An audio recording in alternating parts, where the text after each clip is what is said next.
Welcome to This Week in Money. I'm Jim Goddard. Today, Ross Clark from chartsandmarkets.com runs down the major markets. He tells us the S&P 500 is thrashing around and transports and utilities are off their all-time highs. Gold continues to set record highs, and so does coffee.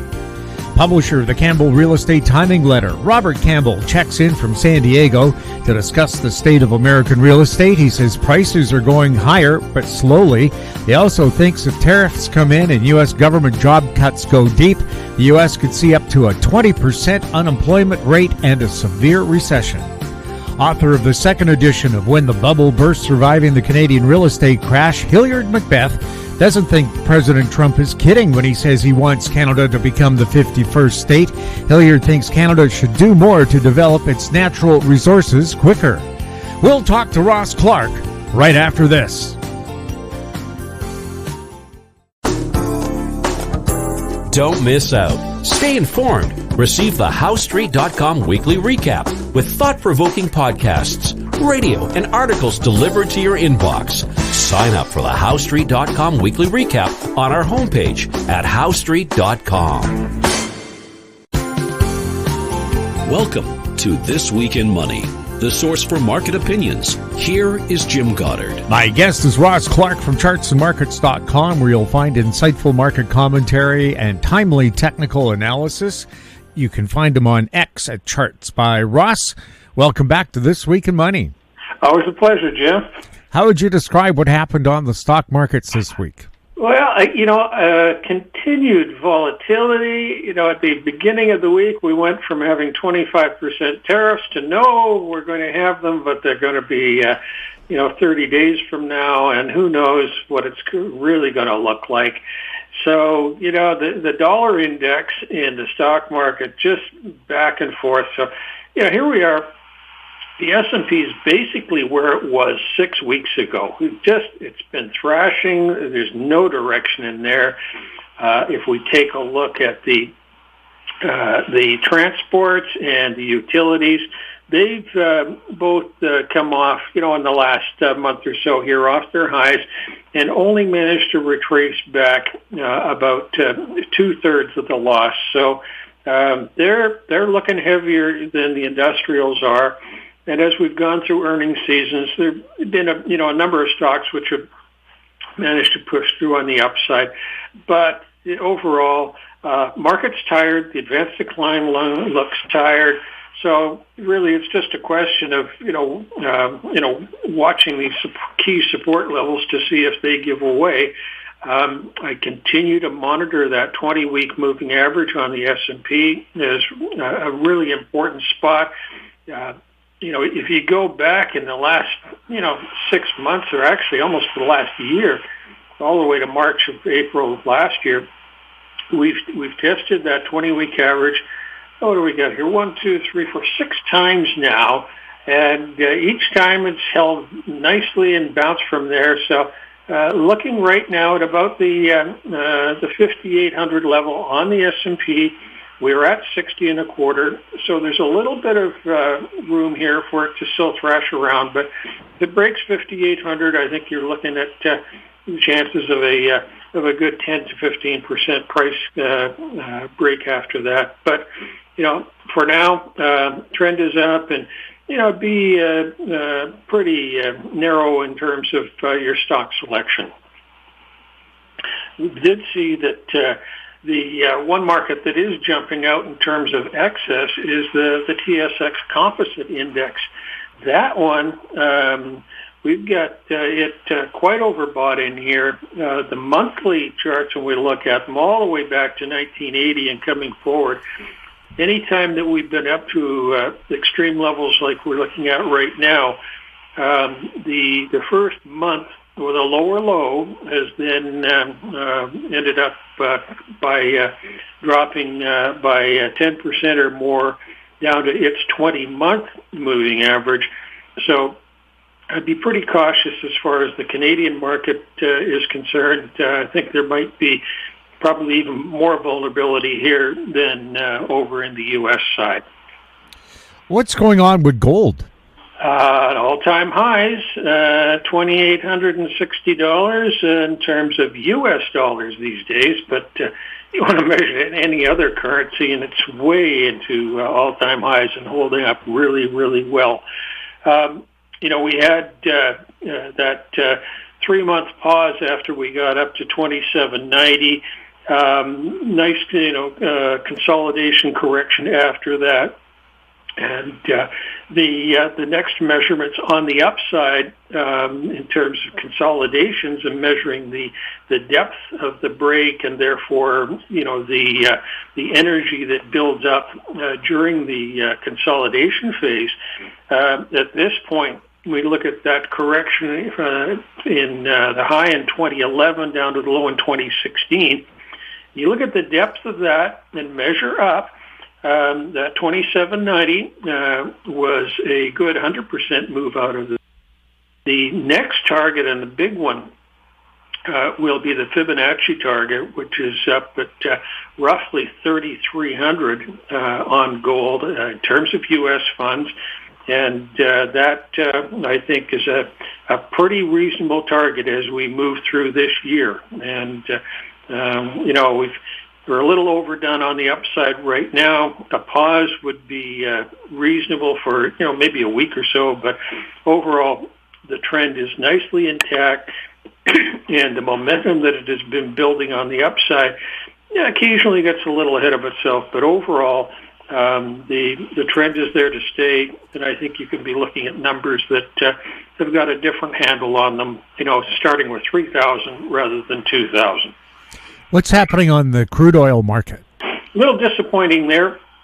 We had a good sell-off coming off the high, and all the way down to $72. A minor bounce to 75, really not much in it, and now we've been knocked down to $71. This is a bit of a make or break area because the base that was formed during November and December, the top end of that was right here. So this is a sort of a test of the breakout level. And we're down into a reasonable support area.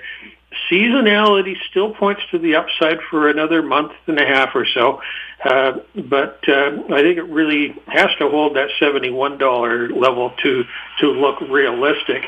And and when we look at the individual stocks, you take a look at the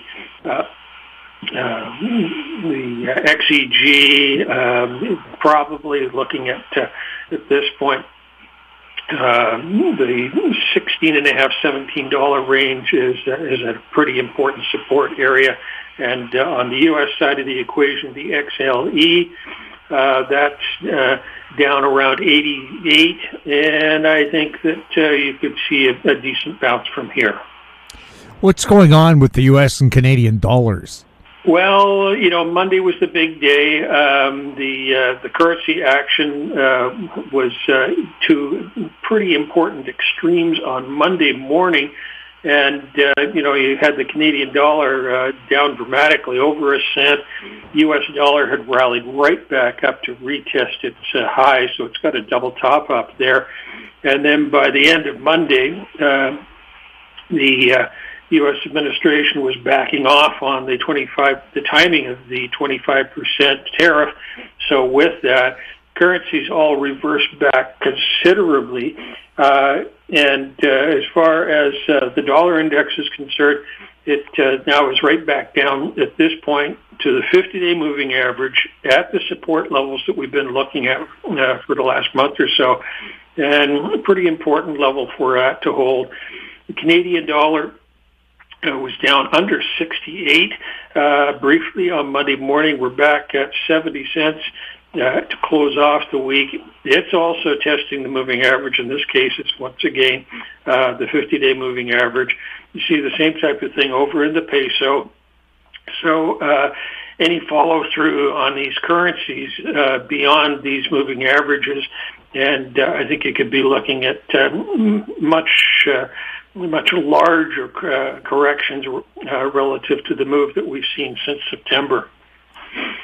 The other market that has had a really nice run here has been the bonds. We had that capitulation down at the bottom on the bond market, and in the first of the year, all the pieces fit into place, looking for a reasonable move there. And in a span of just a few weeks, retraced about a third of the total drop since September.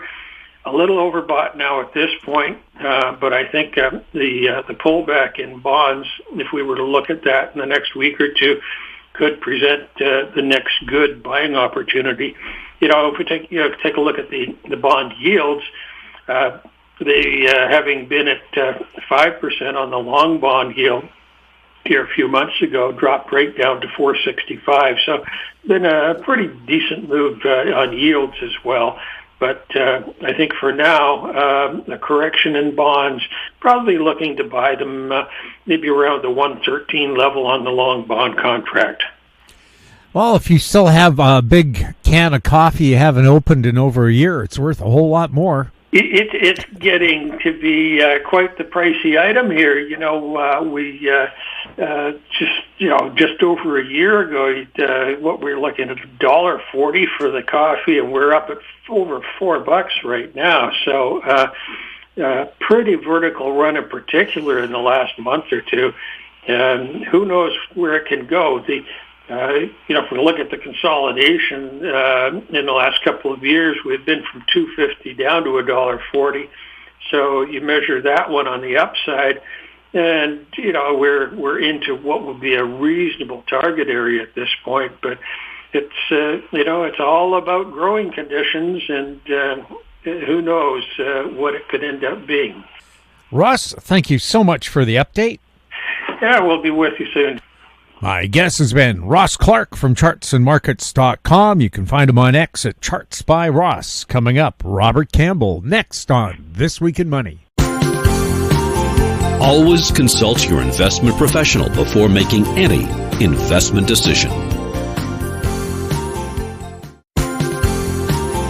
This Week in Money is archived online at talkdigitalnetwork.com. Welcome back. My guest is Robert Campbell, author of Timing the Real Estate Market and the Campbell Real Estate Timing Letter online at realestatetiming.com. He's speaking to us from San Diego. Bob, welcome back to This Week in Money.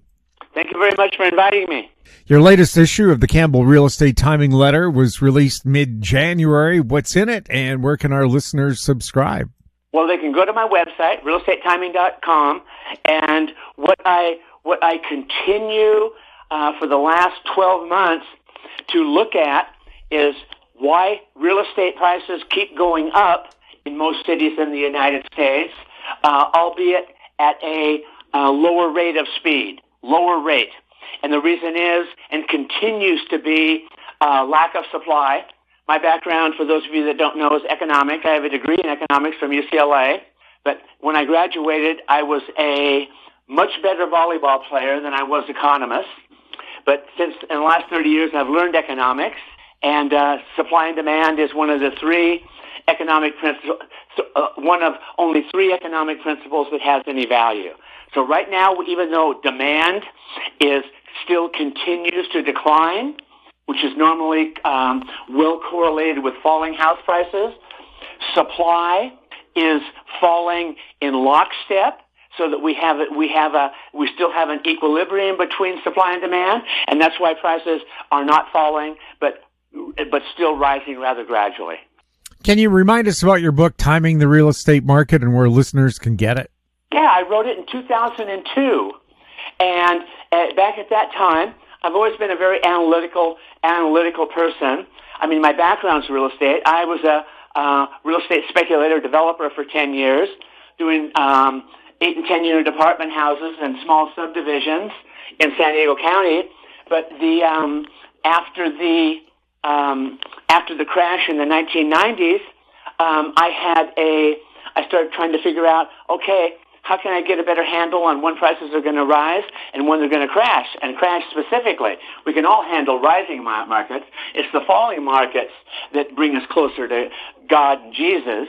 So I started doing research, and I looked at, with my background in economics, I had, there was 27 different variables that I looked at, and I compared those variables to price movement, and I identified 5 that were either leading indicators to price movement or coincident with them.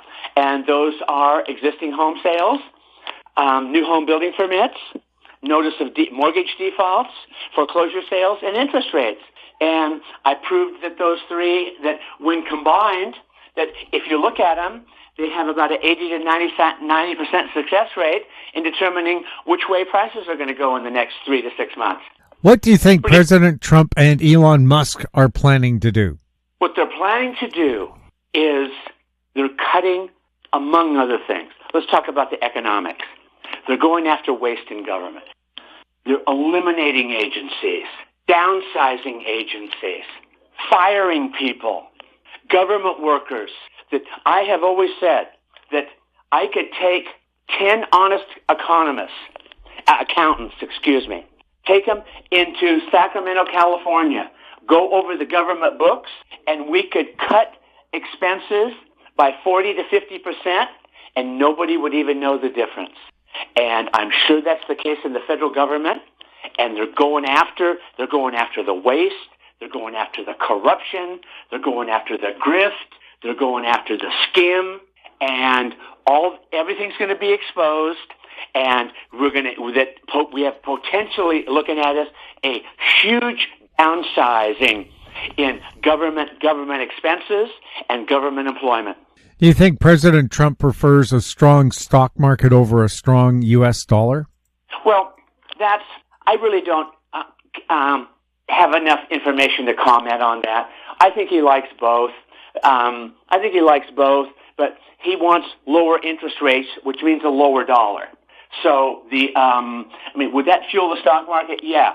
What would a lower dollar do for the economy? That creates its own problems. I don't want to go too far into the study of economics and the pros and cons of a rising versus a falling U.S. dollar. But that a rising dollar has consequences, and so does a falling dollar. Are there economic indicators pointing to the U.S. being in or heading towards a recession? Absolutely. In fact, that's one of the things I wrote about that in my last January 2025 letter, which is my favorite recession indicator, which is the spread between the 10-year Treasury bill, 10-year Treasury note, and the 90-day Treasury bill. And that went negative I think it was back in 2022, 2023. I don't know exactly. It fell into the negative. And the big recession call, that means the recession's coming, but as the timing indicator, now it went above the zero line, being that there is that the relationship is positive today. The yield curve is no longer inverted, but it's back to normal. And what that says is a recession is on the way. So my thinking now is, and this was all written in January, and before we knew what Trump's policies were going to be on cutting expenditures, on Dodge, Department of Government Expenses efficiency, and it looks like that they're taking a chainsaw to government expenses, and with the U.S. economy on the verge of a recession that is almost 100% going to happen, with the government cutting expenses, cutting employment, getting rid of government workers that aren't worth what they're being paid, and with the real estate market, which is 15% of the U.S. economy, at all-time highs, with record low affordability levels, which has its own negative story. The U.S. economy is economically at a very dangerous place right now. That let's say we get 10% employment, 10% unemployment from the recession. Let's say we get another 10% because Musk and Trump start cutting government jobs and eliminating agencies. And those are very realistic numbers, guys. That's just not wildly speculative. So now we get unemployment going to 20%. The U.S. economy would absolutely go into a dramatic decline. I mean, we could actually see deflation, big time, like 1930s type, perhaps. Unless all of a sudden, the Treasury and the Federal Reserve Board came to the rescue and started printing money, just like they did during COVID, the pandemic. Everybody got fired. They closed down businesses. Did that lead to a really strong downturn? No, because they handed out money like it was free to everybody. So there was no financial downside. If they did that this time, you could see inflation, which is already rising again, go well into the high inflationary levels, and the U.S. dollar would get killed. Mortgage rates would go way up, and that there would fuel its own problem. It wouldn't be deflation; it would be high inflation. So I think we're at the point, guys, that we're, it's about time. Anybody that thinks anybody's going to get through life without pain, is nuts. And I think we could be at that point in time in U.S. history right now that, we're just going to have to absorb the pain, to get rid of the dead wood, so that the country can operate financially on a solid basis again. I think that's very, very, very realistic. So I am super defensive right now. The Fed met in January, leaving the Fed rate unchanged at 4.5%. The Bank of Canada decreased its rate by 0.25% to 3% in January. President Trump is talking about lower interest rates ahead. Do you think we'll actually see even lower interest rates this year? Well, if Trump, goes to the Fed chairman, Jay Powell, and says lower interest rates, he goes, Jay Powell's going to say, when do you want me to do that? But with inflation on the rise,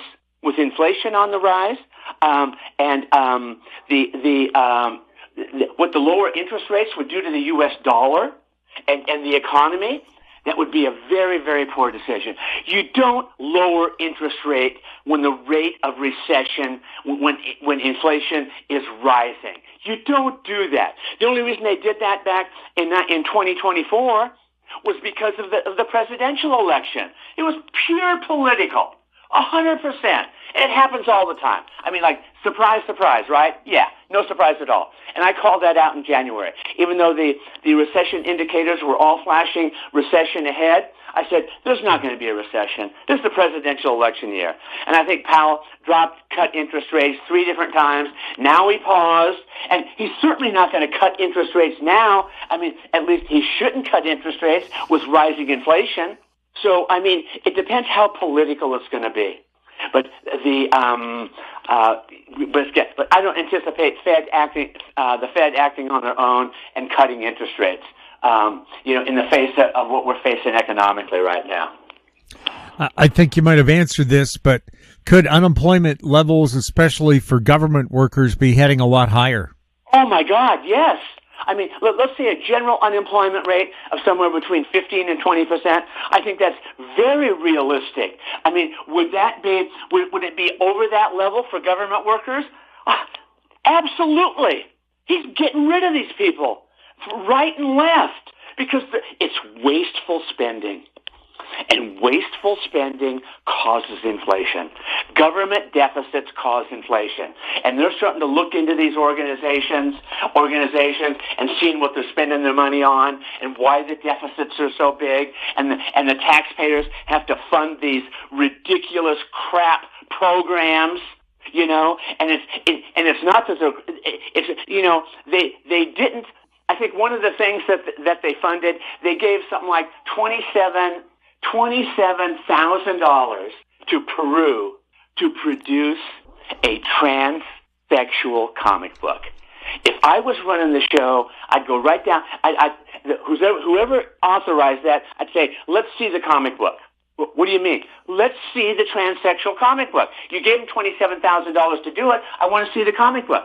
I am almost 100% certain that comic book doesn't exist. That money went right into somebody's back pocket. And that's just one small example of how badly managed the government finances are. Because so many benefits, they're buying benefits. It's pay for play, and all of a sudden they're all being exposed. And you know what? That's good for the country. Is there going to be short-term pain? Yeah. Could there be a lot of short-term pain? Yeah. But is it good for the long term? Absolutely. You got to stop it. And so, that's what I'm saying. Get defensive, everybody. You better be defensive. Now's no time to go into debt. No time, to be doing something entrepreneurial that's really risky, takes a lot of capital. You better be, prepared for bad times and surviving the bad times. Are you seeing indicators the California and U.S. real estate markets are topping? Oh, yeah. I mean, there's one indicator that, even though it's not in my book, it's the reason I'm writing a second book, because I've doubled or tripled my level of knowledge since 2002. I wrote my first book. I mean, are my indicators still valuable and true? Yeah, 100%. But is there more you can look at? Sure. And one of them is affordability levels. Go look at charts going back, like let's say in California, going back 40, 50 or more years. And see every time affordability in California gets below 17%, we have a major correction in housing prices and slash crash. Well, back in 2000 and 2006, the affordability got to 11%. How far California housing prices go down? 55%. Okay, this time they didn't get down. They didn't get to 11, but they got to 14, which is below 7, and so we're going to have a major correction, huge correction. I anticipate California housing prices, the median price, is going to drop 30 to 40%. Nationally, they might drop 10% less, but it's going to be a major, major correction, and the major correction coming. Because you need to learn from history. You need to learn from that, guys. Don't just sit there, it can't happen this time. In fact, I go back with some of the indicators I look, and every time that certain conditions exist, that there's been 5 major downturns in California, and maybe it's 4 going back 50 years, and this will be the 5th. And in the past 4, every time that this condition has occurred, you've had a major downturn in housing prices, bar none. So why in the hell does anybody think it's going to be different this time? Of course, is the California Association of Realtors reporting this underlying risk? No way. Never in a million years would they do that. They found out a long time ago that being bullish sells, so they're always bullish regarding of the housing risk that's out there. You're never going to hear it from these guys. They're protecting their own interests, but it's there, guys. We're 4 for 4, and let's say this one's an exception, and it doesn't occur. Does that mean you shouldn't bet on it occurring? No, it doesn't. It's a bad risk. You don't take bad risks if you want to be, survive and be, hopefully be more successful than most people over time. It's all about probabilities. Could the commercial real estate market be in for a tough year? Yeah, it's already in for a tough year. And what I'm wondering, commercial real estate is already really, really struggling, especially office buildings. The vacancy rate, I don't know what it is. It's huge. It's probably at an all-time high. Now, with Trump and Musk going, you know what? All these jobs they're going to eliminate because they don't produce any benefits that are worth the price that they're being paid, the salaries that are being paid. Entire buildings that are leased by the U.S. government that are currently sitting vacant. They're just sitting vacant because all the government workers no longer work there. I mean, they all work from home. That's going to stop. So either you're going to go to work, either you're going to still have a job and go into the office, but if they cut your job, these buildings are going to have 100% vacancy. The government's going to refuse continuing to make lease payments on them. And you know where those office buildings are going, guys? They're going back to the bank. And that all fuels the downturn in real estate. Now the banks got this stuff back. Now there's no income. People are declaring bankruptcy, all this stuff, because in many ways, the U.S. economy is completely false. And let's say we're running $2 trillion deficits right now. And $2 trillion deficits, that means somebody's getting $2 trillion that fuels consumption. You cut that off, or even cut half of that off. I think our economy is only $7 trillion or something, and you cut $1 trillion out of it. That's 14% of the U.S. economy is going to be cut. 14% of consumption is going to get cut. There's going to be some real bloodletting, guys. But you know what? You have to do that because we're totally on the wrong path right now. Right now, the national debt is going up $3 trillion a year. $3 trillion.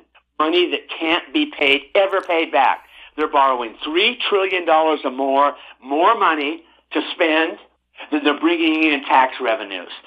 You don't have to be a Nobel Prize winner in economics to figure out those mathematics, that can't continue and it won't continue. And at some point in time, either you just inflate the dollar away, the value of the dollar away, which has very, very strong negative consequences, or you bite the bullet, let asset prices decrease, real estate goes way down, stock market goes way down, but now you've got a solid foundation to build a home on again. And another thing about real estate, you've all heard, of course, about the wildfires in California, specifically in Los Angeles, the Pacific Palisades and the Altadena areas.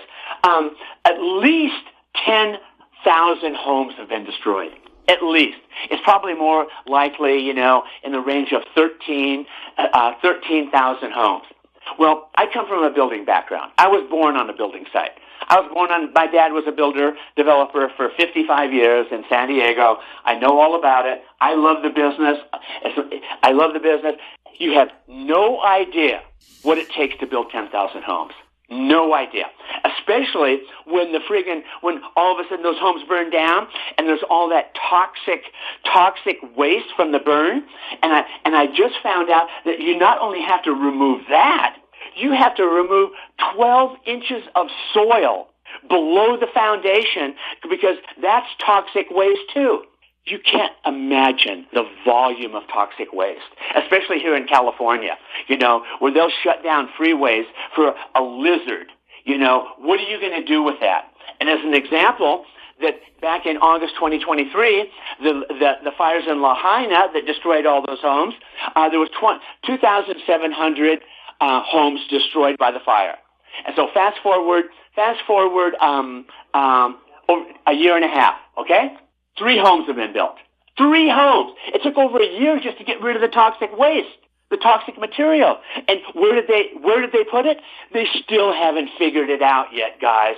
It's in a big temporary pile, like a mountain that's so big you wouldn't believe it. And so multiply that mountain times at least 4, probably 5 for California, and figuring out what they're going to do with that stuff.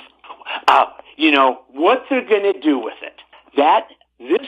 This effort to rebuild California, those homes that were lost by fire, because of the lawsuits, because of the building codes that have changed, my estimate is it's going to be at least 5 years, probably closer to 10 years to do this stuff, to get it done. And that comes from personal experience, guys, and that's how you learn. That's the business I came out of. And I love Donald Trump. I followed him my whole life. We're both real estate guys, and that's why I did follow him. He goes, they shouldn't even have building permits. Let's get this stuff started. Yeah. And he's just trying to get the ball rolling, as opposed, the government, the mayor and the governor in California go, well, it's going to take at least 18 months to get a permit, which is probably more than realistic. In fact, it may be even a little optimistic because in Florida, because there's going to be so many lawsuits, guys, so many lawsuits. In Florida, where homes have been, I read an example of one home that was totally destroyed by a hurricane. He had hurricane insurance. He's been in litigation with the insurance company for 2 years because the building code requires that the new buildings be hurricane proofed, which is expensive, and his old one wasn't. It was just insured, and the insurance company doesn't want to pay for it. And that's a lot of money, guys. And so 2 years, and they're going to be fighting it out. And so that's just one example. Figure L.A., those homes go back to the 50s, after the war. Some of those homes there, were built right after the war, when my dad started building. And they're old homes, small homes. Yeah, what are they worth? What's the average price in the Palisades? $5 million. $5 million. Okay. So even the ones that have only 30% had insurance and 70% didn't. Who is going to pay $5 million? Who has $5 million cash in the bank to rebuild a home? And what can you build? What can you build? Can you rebuild? Can anybody afford to build a home at today's, build new building standards? It's going to be a huge increase in price. The lawsuits are going to be amazing. And everybody's pointing the finger. Oh, it's not our fault. It's not our fault. It's the insurance company's fault.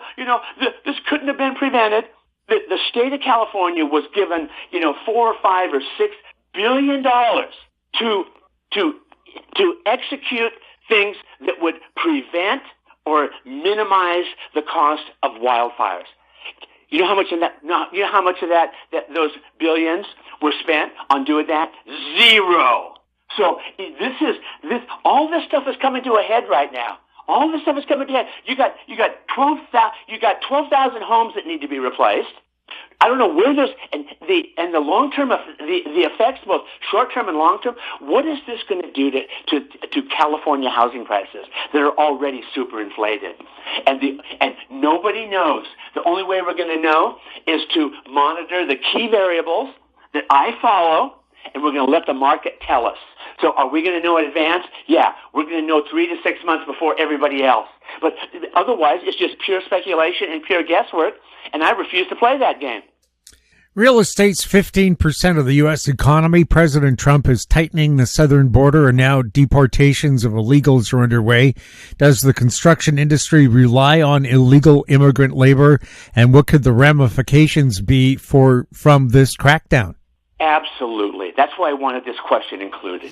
Construction labor in California is probably, I don't know what the actual percentage is, it's at least 50%, at least.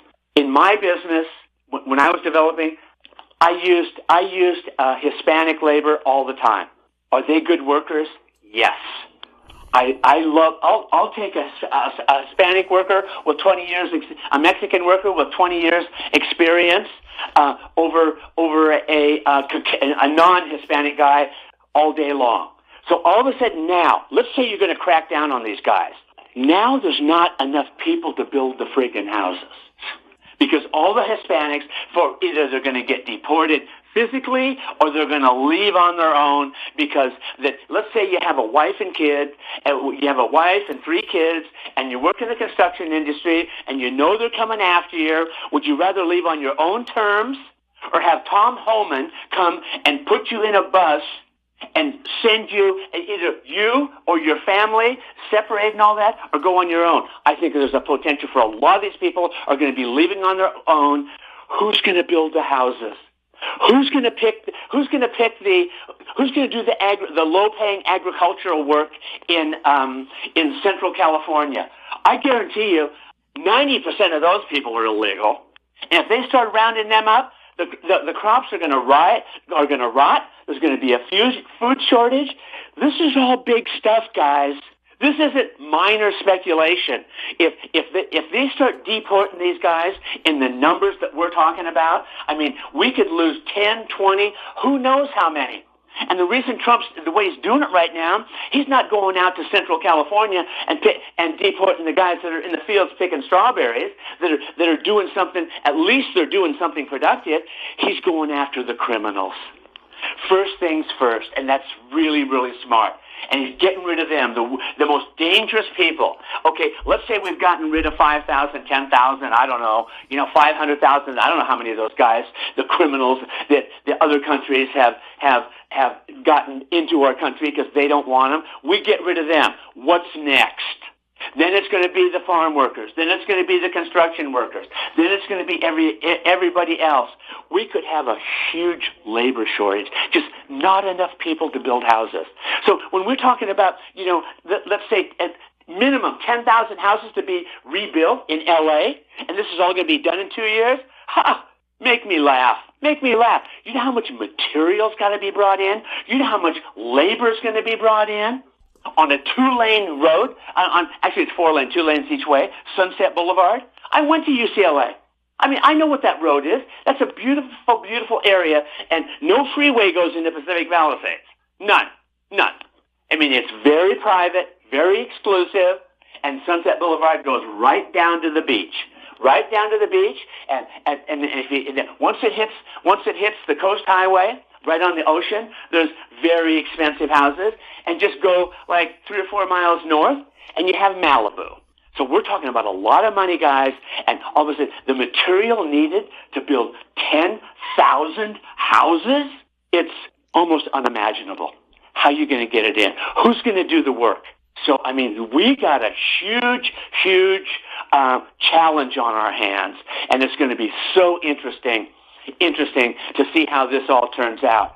But I can't emphasize enough. Now's no time to be aggressive, guys. It's going to be survival of the fittest. The first rule of success is survive, and we're there. With all the fraud being discovered at USAID, the focus on government efficiency, and the real estate markets that are showing signs of weakness, could this be the perfect storm for real estate? Absolutely. It is the perfect storm. We've got major problems on 3 different fronts that are all colliding, and it's going to result in a calamity. That's going to be the result, guys. It's going to be a calamity.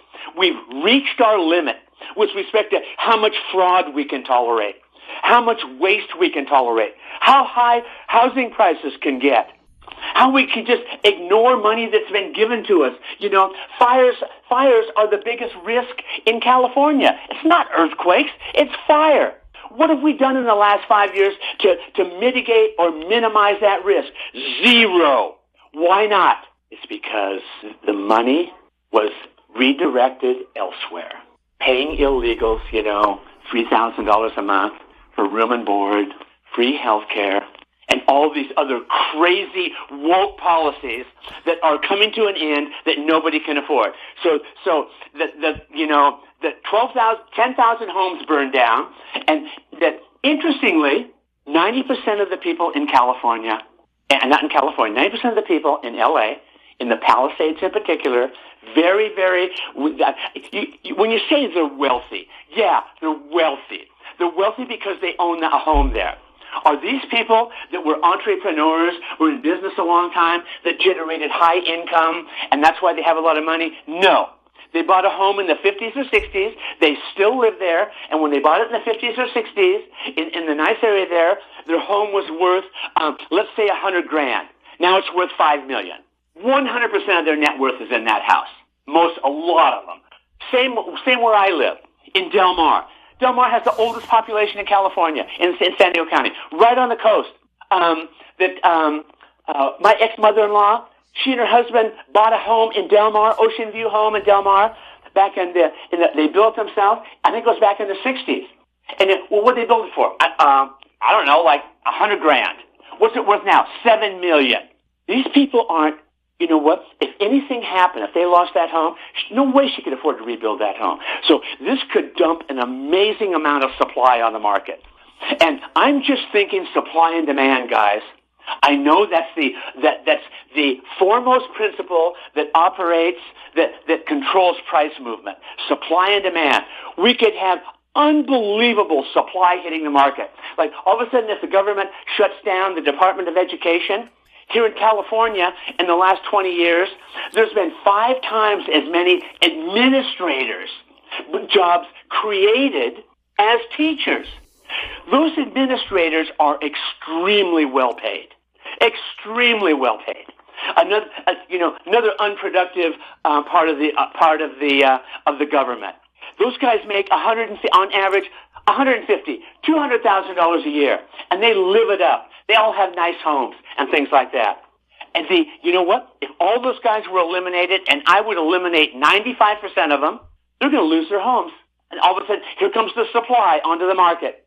And all of a sudden, the whole dynamics that's propping prices up now, low supply is going to turn. And it's going to be high supply. And down come housing prices. Most likely in a recession. You know, guys, this isn't doom and gloom. This is economic reality. You know, anybody that just thinks you're going to get through life saying, you know, be successful in life, saying positive affirmations and having always looking at the best. You know what? Does that have value? Yeah. Do other things have more value? Yes. Like what? Being realistic about market conditions. That's what's going to get you ahead. And I'll tell you, we're there, guys. We're there. I know the housing market is going to turn down anyway. And then all of a sudden we had the fires. And I'm going, whoa.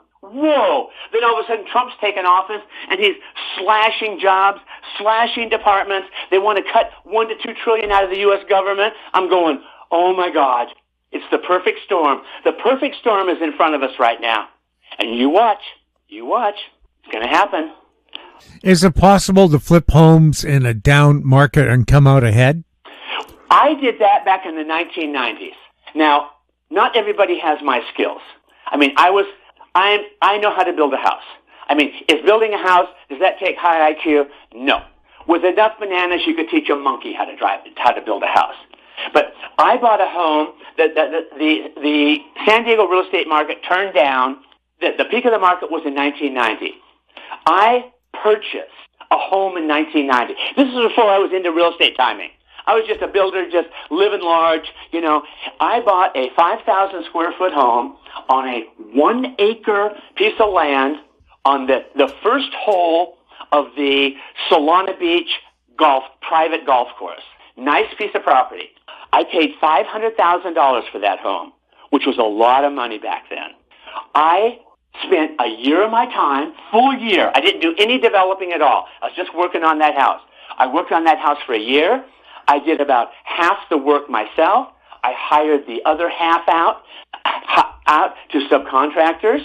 And I put $100,000 of capital into that house. So now I bought it for $5. Now I'm in it for $600,000. 2 years later, after purchase, I sold that house for $1.2 million in a down market. All my developer buddies were all, chuckling and going, Campbell, you're not going to get that. Because that $1.2 million house I sold it for was $300,000 to $400,000 above the existing comps. So we're talking like 30%, guys. That's a big move. It was in a nice area? Yes, very nice area. I did everything to that house with my design skills and using my building skills to keep the cost at a minimum, and it was primarily design. I made $600,000 in 2 years. $600,000. And I knew I would make, in other words, the reason you can do that, guys, and you can do that too, but you have to do it in an affluent area. Because if you know what to do to a house that makes a woman fall in love with it, and I do, because that's who buys homes. I knew the lady that bought the home, extremely wealthy. She paid $1.2 million. I knew she was worth $20. Single woman, entrepreneur. She fell in love with that home, and I could tell it. I knew I'd sell the home for a lot of money. She walked in, and she just was amazed. So she made me an offer of $800,000, which was in line with the comps in a down market. So I countered back.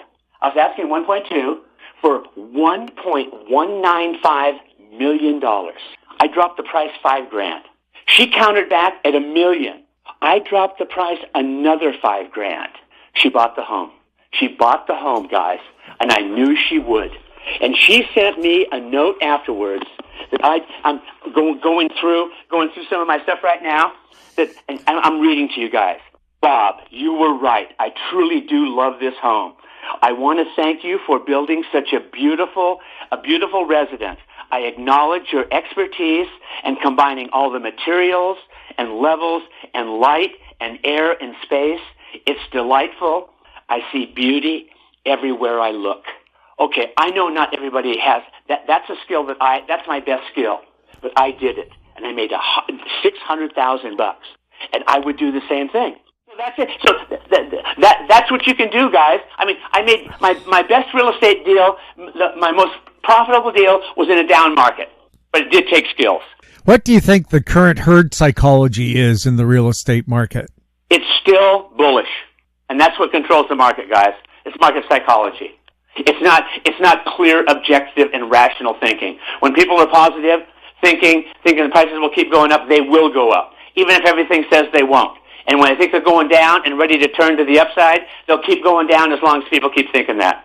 Do you have some thoughts of wisdom to make people's lives better in these uncertain times? Well, yeah, me personally. Health first, guys. I mentioned this our last interview, you guys. Health first. Every morning I wake up, the first thing that crosses my mind is, what am I going to do to either maintain or improve my health? And that's how my day is designed. I mean, I'm self-employed. I have a lot of flexibility. What I do and when I do it, what am I going to do? Every single day I do something. Today I went to the gym. I worked out at the gym for 3 hours.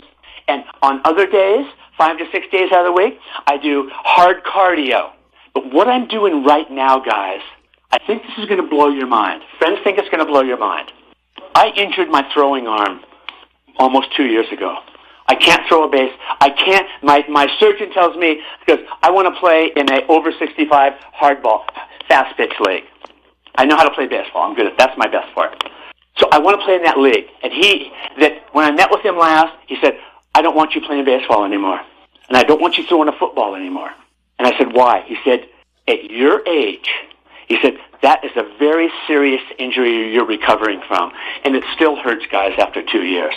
It's a serious injury. And he said, if you go out and play the way I know you're going to play, he said, you could re-injure that arm, you could break that arm.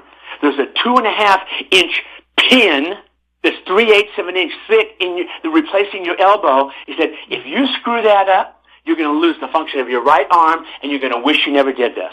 I said, okay, I want to play a competitive sport because I know how healthy that is. How healthy is it?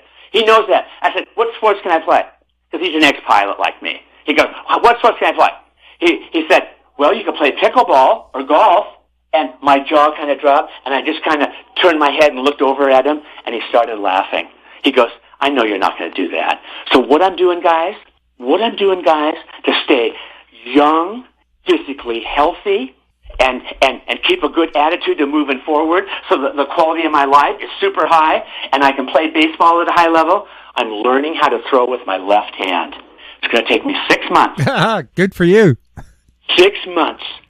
But I'm going to do it. I've already thrown 4 times, and I did some research online, Google, and they said what some young kids did. And I said, because you can't look, if you throw right-handed, guys, you have no idea what the mechanics are throwing a baseball.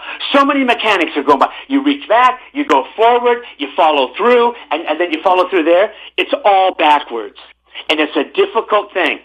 It's not like learning how to eat with your left hand if you're right-handed. You know, anybody can do that. So it's going to take me 1.5 years, and I'm going to do a YouTube video on it, and I'm going to show my weekly progress and show people what people 77 years old can do if they have the right mindset, the will, and the mental strength to do it. And you old dog, you're learning a new trick. What? And a buddy of mine played college baseball. He's a gym homie. We've been friends for 25 years. He goes, Bob, if you pull this off, you have no idea what a remarkable feat this is going to be for a guy your age to do that. He said, most guys your age can't even run. You're learning how to throw left-handed so you can play a highly competitive sport at a high level. He goes, this is so great. And see, and that's how you stay young. That's how you stay healthy, guys. You do that. You play. You get in a sport. You play sports where you have teammates. You're all rooting for each other, and you have competition. That's really, really healthy. And so that's what I am personally doing right now. I'm learning how to throw left-handed, and I always had a really good arm. I can throw a football. Before I broke my elbow, I could still throw a football 40 yards. That's a long way. Most people can't even throw a football 10 yards. I can throw it 40. And so it was real disappointing to me. And I'm not going to play pickleball. I'm not going to play golf. And I said, okay, what's the alternative? I'm going to throw left-handed, and I'm going to do it. And so that's why I'm as healthy as I am. That's why I have the good attitude that I have. That's why that keeps me motivated. That's what keeps you healthy, guys. Don't let anything stop you. Where can people follow you and buy your book, Timing the Real Estate Market, and subscribe to your newsletter? Go to realestatetiming.com. And the next time we talk, I hope to have a YouTube up where I'm going to show people my progress as that how a right-handed baseball player that's pretty good learned how to throw left-handed. And if I can do it, you guys can do it. So there's the inspiration, guys. Bob, thank you so much for being on This Week in Money. Thank you, Jim. My guest has been Robert Campbell, publisher of the Campbell Real Estate Timing Letter. He was speaking to us from San Diego. Coming up, Hilliard MacBeth, next on This Week in Money. Don't miss out. Stay informed. Receive the HowStreet.com weekly recap with thought-provoking podcasts, radio, and articles delivered to your inbox. Sign up for the HowStreet.com weekly recap on our homepage at HowStreet.com. This Week in Money is archived online at TalkDigitalNetwork.com. Welcome back. My guest is Hilliard MacBeth, author of the second edition of the book, When the Bubble Burst, Surviving the Canadian Real Estate Crash. He's also a portfolio manager and financial advisor in Edmonton. Welcome back to This Week in Money. It's great to be back. Hilliard, the second edition of your book, When the Bubble Burst, is on sale now. Would reading your book be a good idea in these uncertain times? For sure. It's it was out a number of years ago and early, obviously. But now the big correction, or you could call it a crash, even seems to be underway. So all the stuff in there applies to what's happening now. So I'd encourage people to get it. President Trump wants the movement from Canada to the U.S. of migrants and drugs, especially fentanyl, to stop. That's why he put tariffs on Canada in the first place. What's known as the Vancouver model involves money laundered through casinos then used to buy real estate. Could President Trump's focus on Canada be bearish for the Vancouver housing market? Yeah, I think the Trump moves, putting the tariffs on, blaming it on fentanyl. All of that is quite bearish for Canada, and the Canadian dollar went down 3 or 4. Probably went from 70 to 66 or something when he put the tariffs on, and then now it's rebounded. As of Friday this week, it's rebounded back up to 69, almost 70 cents. So the scare on the tariff seems to have passed. It's a 30-day reprieve, but I don't think Trump really cares about money laundering. There's lots of money laundering in the U.S. It's through Miami and New York and all those places.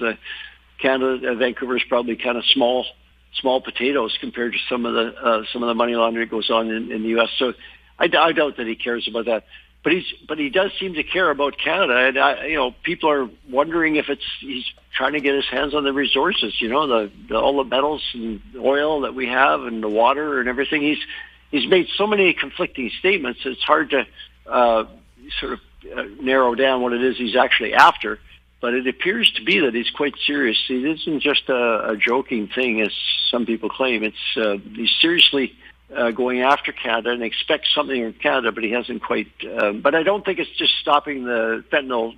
There's way more fentanyl coming in from Mexico than there is from Canada. So I doubt that's what's really going on there. The Bank of Canada lowered the bank rate by 0.25%, 3%. The bank says it's ending quantitative tightening.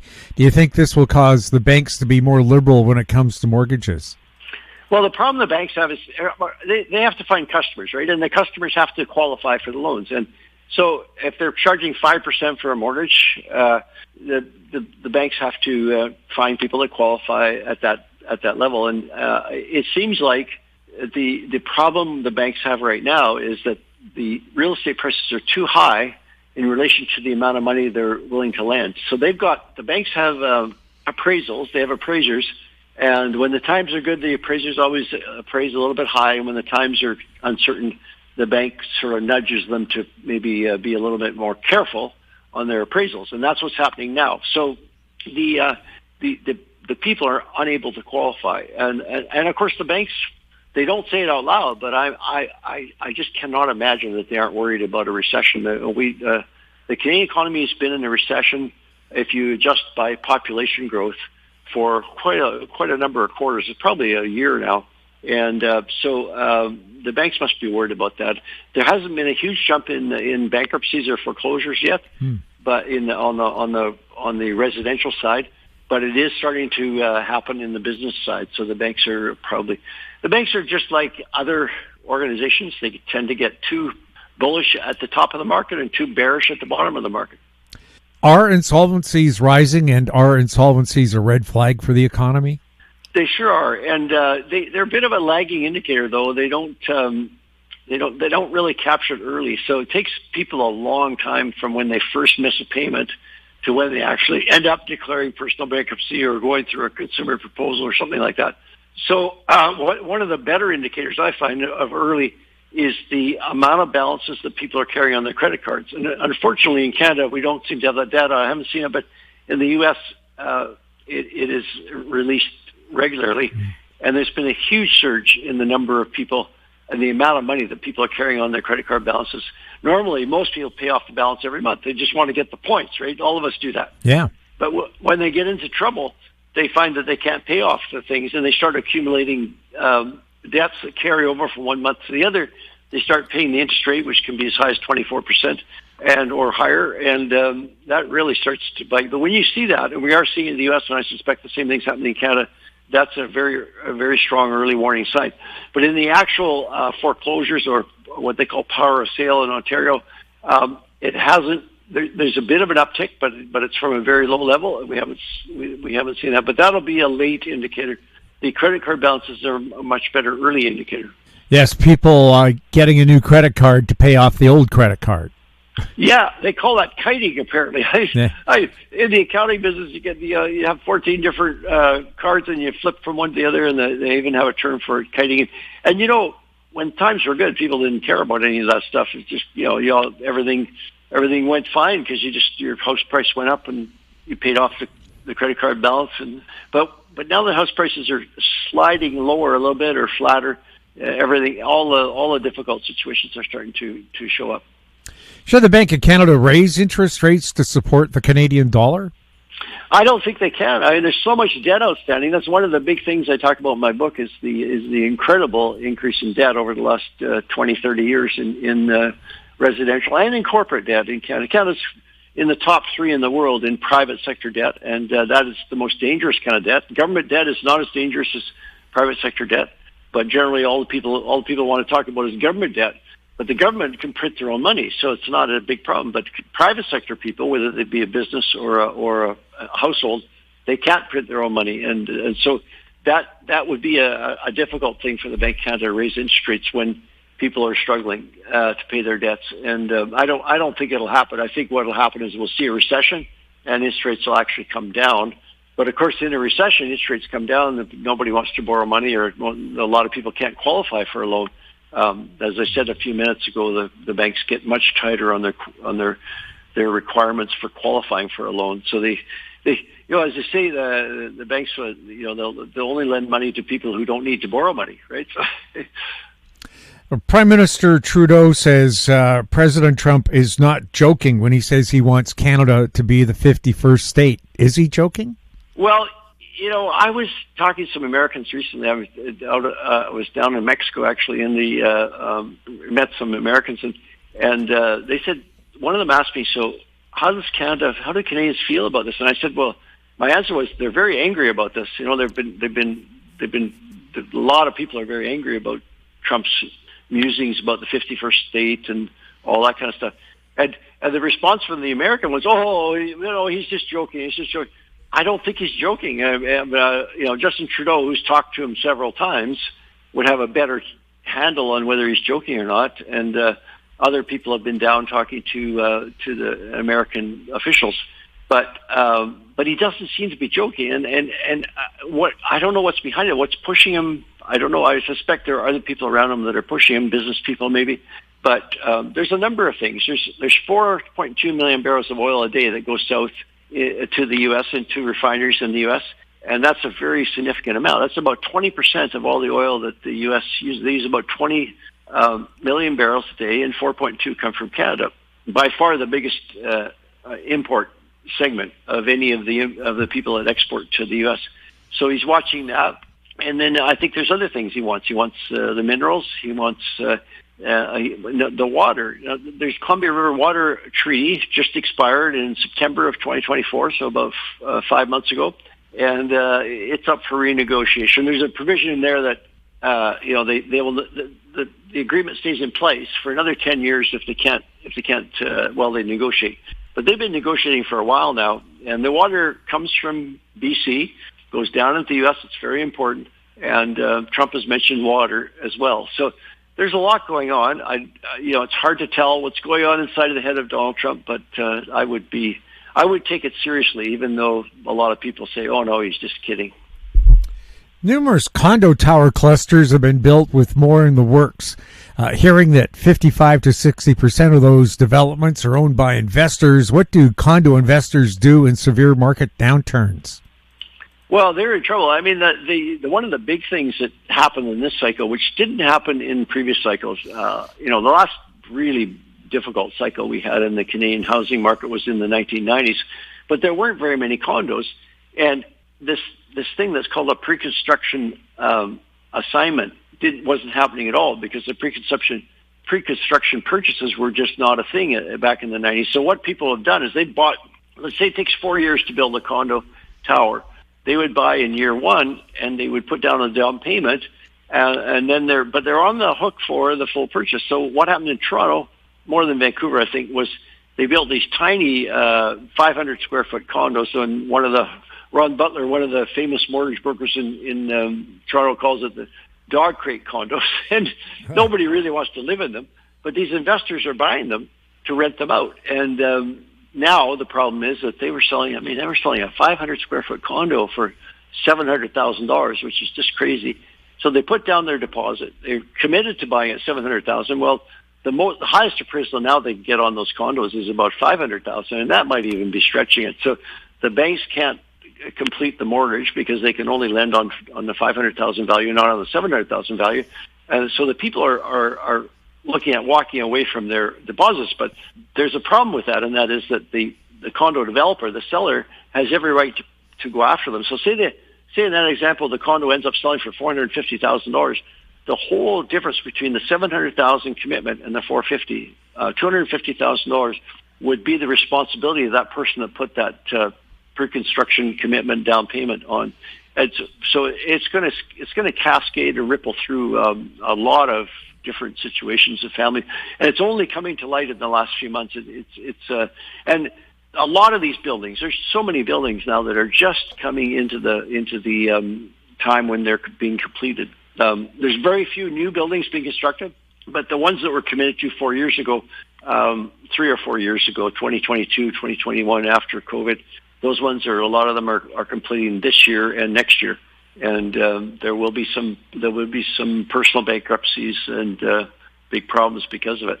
Elon Musk and Doge are uncovering massive wasteful spending, corruption, and fraud. Do you think Canada needs a Department of Government Efficiency? Well, probably every government could use somebody to tackle the government. The really unusual thing about Doge is that it's Elon Musk doing it, not anybody within the government. And Elon Musk, of course, is the wealthiest man in the world, and he's very successful. He's been successful with Tesla, with SpaceX, with satellite service.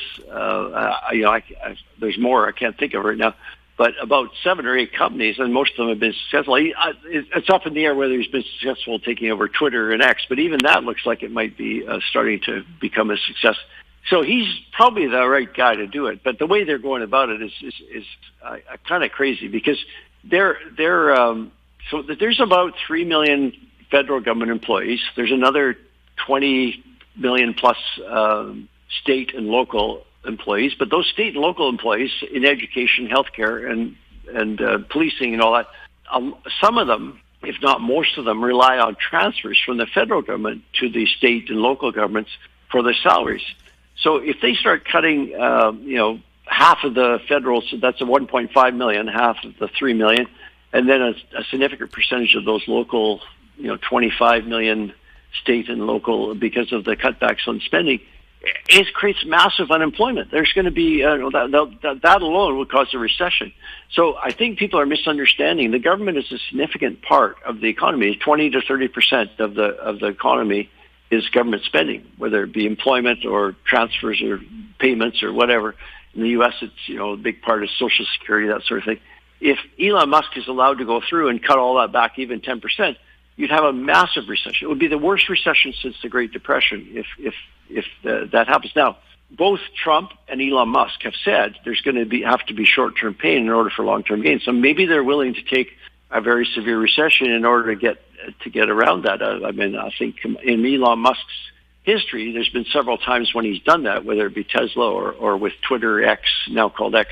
He's fired a whole bunch of employees, and then actually in some cases had to hire them all back. It's an experiment, and I don't think Canada. What I would say for Canada is we don't have an Elon Musk, so that that's you kind of need that in order to do it. If you ask the government to do it for themselves, they're not going to be able to do it. You need some kind of outside instigator, but we don't have one at the moment. And secondly, why not wait and see? I mean, 6 months to a year, we'll know a lot more about whether this U.S. attempt is successful. If there is a way to do it successfully, then we could copy it. But we don't need to do it. I think we wait and see for more evidence to see if it's actually working. Gold hit $4,000 an ounce Canadian, $28.63 U.S. You'd expect gold mining stocks to be flying out the door, but they're not. Any idea why?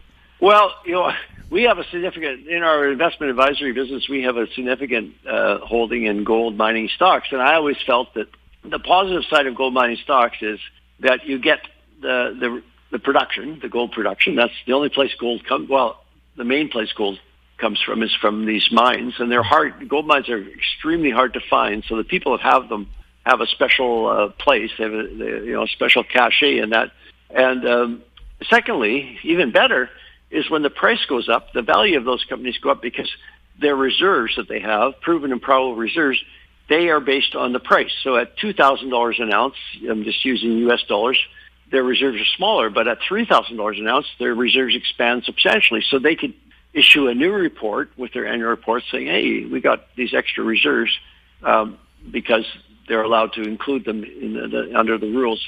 And thirdly, with the money that's coming in, because they're all getting substantially more money than they were before with the big increase in the price of gold, they can do more exploration, and that's how you find new gold mines. So the people that are getting the cash flow in they're best suited to do the exploration.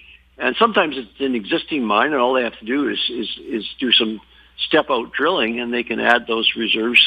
In some cases, they even know the reserves are there, but they just don't want to spend the money to prove them up until there's a reason. So it's a puzzle. But I think really what it is there's so much competition now for that speculation. It used to be, when I started 47 years ago, gold mining stocks would have been flying in this environment. There weren't that many alternatives. But nowadays, there's Bitcoin, there's all kinds of different, there's all these Magnificent Seven stocks you can gamble on. There's all the option markets you can do. Like, there's so many more options for the people that are addicted to gambling in the stock market, that gold doesn't get the attention that it deserves. But I think it'll come. Like, I really do. By the way, the highest price, inflation adjusted, was in 1980 at $850 an ounce, and today's equivalent of that is $3,300 roughly. So the current price is, I think you mentioned $2,800, somewhere around there. That's right. So it's got about another 20%, let's say, to go to match the old price. But even at this price, the companies are making tons of money. Like, they're all what they call all-in sustainable costs, which includes the cost to wind up the mine and all that, and environmental impact and all that stuff. We never used to have to worry about that. Now we do. Those numbers are around $1,000 to $1,100 an ounce. So the profit margin is like $1,500 to $1,700 an ounce. Those are incredible numbers. And the gold mining stocks are cheap. So that's one area that I think people should take a close look at. Canada is a resource economy. Currently, the various levels of government seem to be against resource extraction. Is this economically destroying the country? Well, we do need to get moving. I mean, the U.S. isn't a whole lot better than we are. There haven't been very many new projects built in the U.S. either. Definitely, it takes way too long in Canada to do something. The model in the world of that are countries like China and Indonesia, and they move much more quickly than especially China. And but China doesn't have the resources that Canada has. So if we want to look for a model, don't look south to the U.S. Look for places like China. Now, China can move quickly because the corporations often are closely involved with the government or the Communist Party. If they're not, the government has a lot of influence over them. And if they want to, if they need to get past some regulations and stuff, the company will, if it's important, the company will get a lot of help from the government to move forward. And we need to do something like that in Canada.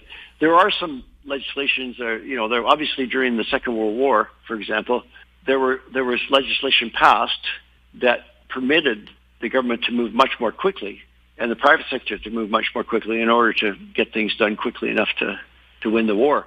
And we should look at it on that kind of a basis now and say we need to move to more of a wartime fitting where we because they got it done. They got factories built in months and they got production up dramatically in less than a year.